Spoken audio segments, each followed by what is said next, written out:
میرے بھائیوں، یہ جو آج حالات ہمارے سامنے ہیں، یعنی ایک گلی سے کوئی گمنام آدمی ہوتا ہے اور اپنی گندی زبان سے غلاظت اور افواہ و بکواس کرتا ہے، اور جناب آقا محمد رسول اللہ صلی اللہ علیہ وسلم کی شخصیت کو داغدار کرنے کی کوشش کرتا ہے، کبھی قرآن مقدس کے خلاف کچھ الفاظ استعمال کر کے امت محمدیہ کے دل کو تکلیف پہنچانے کی کوشش کرتا ہے۔ دراصل یہ ہم سب کی بدعملیوں کا نتیجہ ہے۔ ہم اپنے حالات کو دیکھیں، ہمارا کردار دیکھیں، ہمارے اخلاق دیکھیں، ہمارے معاملات دیکھیں، ہم کس حد تک جاتے ہیں کہ ہم کہیں پر صحیح مسلمان نظر آ رہے ہیں۔ اللہ رب العزت قرآن کریم کے ارشاد فرماتا ہے ظہر الفساد فی البر والبحر بما کسبت ایدی الناس، کہ زمین کے اوپر جو بھی حالات پیش آ رہے ہیں، جو بھی معاملات پیش آ رہے ہیں، آج وہ لوگ جن کے خاندانوں کا کوئی پتہ نہیں ہے، وہ لوگ جن کو گلیوں میں کوئی پوچھنے والا نہیں ہے، وہ ہستی جو اللہ رب العزت کو سب سے زیادہ محبوب، وہ ہستی جو تمام اماموں تمام انبیاء کا امام، اس ہستی کے خلاف، ان کی شان کے خلاف حقوق و بکواسات کرنے کی کوشش کر رہا ہے، یہ دراصل ہماری بدعملیوں کا نتیجہ ہے۔ میرے بھائیوں، اللہ رب العزت کا شکر ادا کرے، اللہ رب العزت مفتی صاحب کو جزائے خیر ہم سب کے طرف سے عطا فرمائے۔ مفتی صاحب نے تحفظ ناموس رسالت کی مجلس کا انعقاد کر کے ہم سب کو کچھ نہ کچھ موقع ضرور فراہم کیا ہے کہ ہم محمد رسول اللہ صلی اللہ علیہ وسلم کی تعلیمات سے آگاہ ہوں اور کوشش کریں کہ جو طریقہ رسول اللہ صلی اللہ علیہ وسلم دے کر گئے ہیں، کہ جو معاملات رسول اللہ صلی اللہ علیہ وسلم امت کے لیے چھوڑ کر گئے ہیں، ہم ان معاملات کو اپنی زندگی میں اتاریں اور اس کے بعد ایک کامیاب زندگی اور آخرت کی سرخروئی حاصل کریں۔ میرے بھائیوں،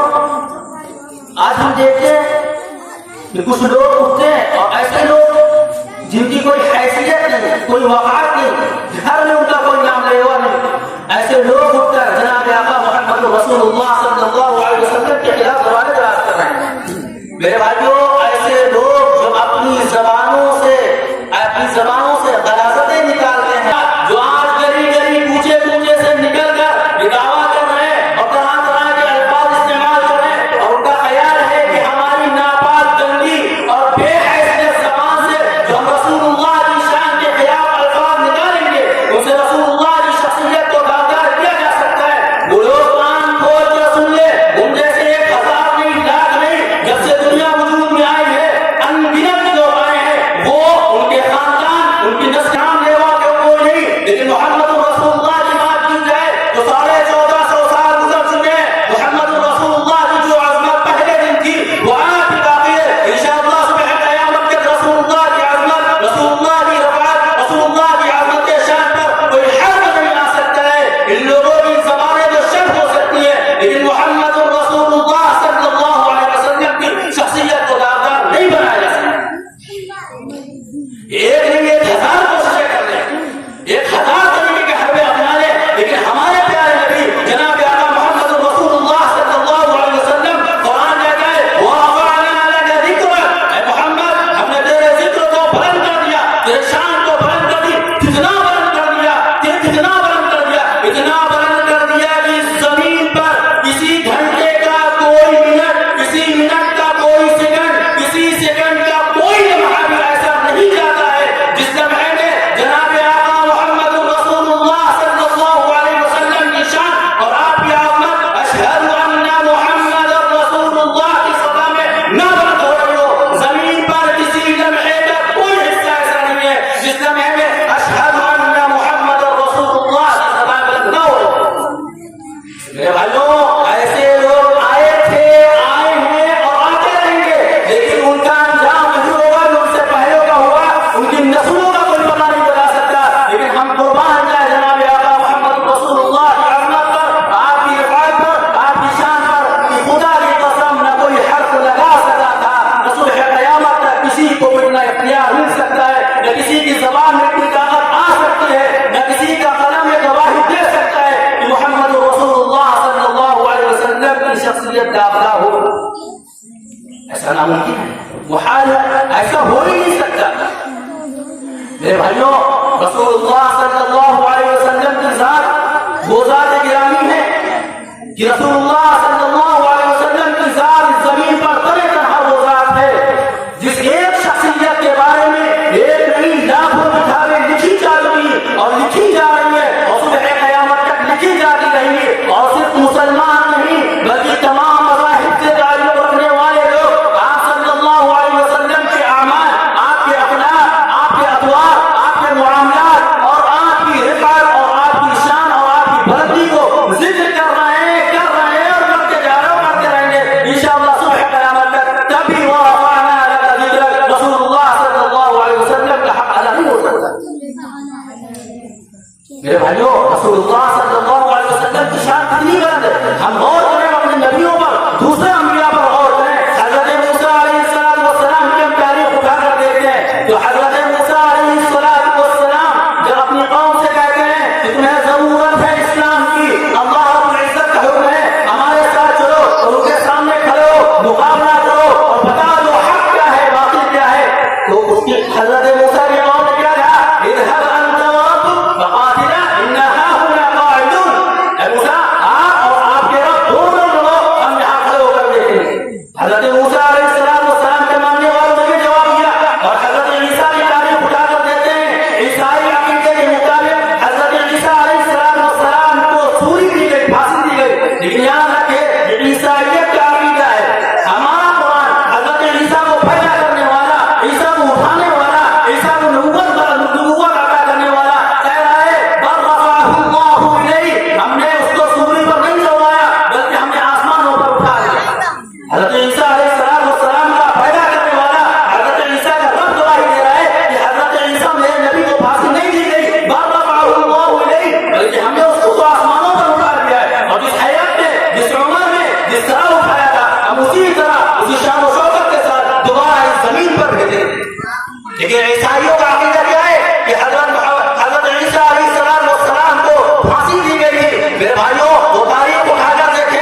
جائے کہ آپ کے والد کو شہید کر دیا گیا اسی میدان میں, ایک باپ کو شہید کیا گیا, ایک بھائی کو شہید کیا گیا, ایک شوہر کو شہید کیا گیا, ایک بیٹوں کو شہید کیا گیا, اور یہی چار رشتے ہوتے ہیں خاتون کے لیے, ایک عورت کے لیے, جو اس کی عصمت, اس کی عزت اور اس کے تحفظ کا ذریعہ بنتے ہیں. چاروں کو میدان جنگ میں شہید کر دیا گیا, لیکن اس خاتون پر کوئی فرق نہیں پڑا. اور جب محمد رسول اللہ صلی اللہ علیہ وسلم کی زیارت کی اور آپ کے چہرے انور پر جیسے ہی نظر پڑی, اس نے کہا کہ جتنے بھی اب تک ہمیں درد اور غم ملے تھے اب سب بھول گئے, ایک مرتبہ محمد رسول اللہ صلی اللہ علیہ وسلم کی زیارت کریں. میرے بھائیوں, بہت ضرورت خاتون تھی, اپنے تمام قریبیوں کی قربانی دیکھنے کے باوجود اس کے دل کو تسلی مل رہی ہے کہ محمد رسول اللہ صلی اللہ علیہ وسلم کو صحیح سلامت دیکھنے کے بعد. میرے بھائیوں, بے غور کرنا چاہیے. ایک مرتبہ کا موقع ہے جب حضرت حضور صلی اللہ علیہ وسلم کفار کے مظالم سے تنگ آ کر کے اللہ رب العزت کے حکم کے بعد وطن اصلی مکہ مکرمہ چھوڑ کر مدینہ منورہ کی طرف ہجرت کرتے ہیں. کفار مکہ بھاگ لگا کر بیٹھے تھے, جب رسول اللہ صلی اللہ علیہ وسلم ان کے بیچ سے نکل کر کے اور ان کی آنکھوں میں سروں میں خاک ڈالتے ہوئے ان کے بیچ سے نکل گئے. جو اللہ کھلی ہوئی آنکھوں کو دیکھنے کی طاقت دیتا ہے, سکت دیتا ہے, اسی اللہ نے ان کفار کے اور ان ظالموں کی آنکھوں میں جو کھولی کھلی ہونے کے باوجود اللہ نے ان کی وہ قدرت سمجھ کر لی, وہ کھینچ لی. آنکھیں کھلی کی کھلی رہ گئی, پھٹی کی پھٹی رہ گئی. رسول اللہ صلی اللہ علیہ وسلم بیچ سے نکل کر چلے گئے. ابو جہل کو معلوم ہوتا ہے, کافی غصہ ہونے کے باوجود جاتا ہے حضرت ابو بکر رضی اللہ تعالیٰ عنہ کے گھر پہ اور کہتا ہے مجھے معلوم ہے کہ رسول اللہ کے سب سے زیادہ قریبی حضرت ابو بکر رضی اللہ تعالیٰ عنہ. قرآن کہتا ہے وصاحبهما فی الغار, رسول اللہ صلی اللہ علیہ وسلم کے سب سے سچے سب سے پکے دوست حضرت ابو بکر رضی اللہ تعالیٰ عنہ. جا کر وہ دروازے پر ٹکر دیتا ہے. اس وقت حضرت ابو بکر رضی اللہ تعالیٰ عنہ کی بیٹی حضرت اسماء رضی اللہ تعالیٰ عنہ کی عمر کم تھی. دروازہ کھولتی ہے, کیا ہوا, کیا بات؟ کہتا ہے محمد رسول اللہ کہاں ہے, مالک پاک آئے, ہمیں نہیں معلوم. کئی بار پوچھنے کے بعد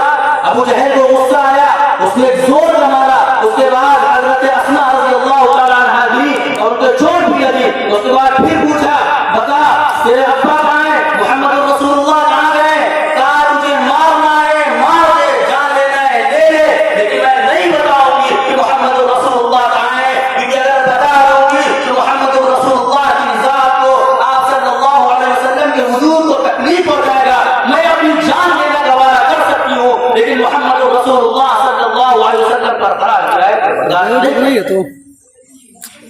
میرے بھائیوں, ہم بھی مسلمان ہیں, ہم بھی اسی نبی کے نام لیوا ہیں. ہمیں اپنے دلوں میں واقعی جھانکنا چاہیے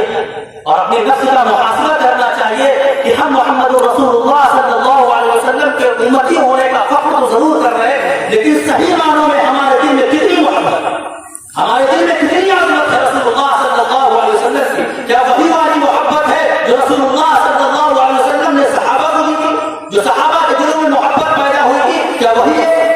جس محبت کے نتیجے میں, جس محبت کے کامیاب ہونے کے بعد اللہ رب العزت نے رضی اللہ عنہم ورضوا عنہ کا سرٹیفکیٹ دیا؟ کیا وہی محبت ہے؟ اگر ہے تو اللہ کا شکر ادا کریں اور قدم بڑھائیں, اور اگر نہیں ہے تو نفس کا محاسبہ کریں اور عزم کریں کہ انشاءاللہ ہم محمد رسول اللہ صلی اللہ علیہ وسلم کی محبت اور آپ کی عظمت کو اپنے دل میں جگہ دیں اور بٹھائیں. میرے بھائیوں, ایک بات ہمارے بہت غور کرنے کی ہے کہ ہم سب بھرم بھرتے ہیں کہ ہم رسول اللہ کے سچے آتے ہیں, وہ بھی بھرم بھر رہے ہوتے ہیں جو ظہر کی نماز ہو رہی ہوتی ہے اور مسجد کے باہر جشن عید میلاد النبی کا بینر لگا کر کے اور اسی کے نیچے ڈیجے بج رہے ہوتے ہیں. اندر نماز میں خلل پڑ رہا ہے, مصلی اندر 4-5 موجود, بھیڑ کی بھیڑ موجود ہے, کہہ کیا رہے ہیں, ہم عاشق رسول ہیں. میرے بھائیوں, جس نبی نے عدل و انصاف کا پیغام تھام دیا, جس نبی پر عدل و انصاف کی انتہا ہو رہی ہے, جو نبی اللہ کے تمام احکامات کو عمل کر کے امت کو بتا کر گیا ہے, اس نبی کا نام لے کر آج ہم کس طرح کی حرکتیں کر رہے ہیں اور باقاعدہ اسی بیان کرے جس میں لکھا ہوتا ہے جشن عید میلاد النبی. میرے بھائیوں, ایک بات ہم سب کو ذہن میں رکھنی چاہیے, کہ اگر ہم نے محمد رسول اللہ صلی اللہ علیہ وسلم سے محبت کی, ہم دعویٰ تو کر رہے ہیں, ہم بھرم تو بنا رہے ہیں, لیکن اس کی کیا گارنٹی ہے کہ ہماری محبت جس کا ہم دعویٰ کر رہے ہیں اللہ کے یہاں قبول بھی ہوگی یا نہیں؟ اس کا معیار کیا ہے؟ آئیے آپ کو بتاتے ہیں کہ ہمارا قرآن ہماری احادیث اصل معیار کیا بتاتی ہے، اصل معیار کیا دیتی ہے کہ ہر ایک کہہ رہا ہے ہم عاشق رسول ہیں، لیکن سچے صحیح معنوں میں کون عاشق ہے؟ سچے معنوں میں کون رسول اللہ صلی اللہ علیہ وسلم کو وفادار ہے؟ اس کا پیمانہ کیا ہے؟ اس کا پیمانہ یہ ہے کہ محمد رسول اللہ صلی اللہ علیہ وسلم سے محبت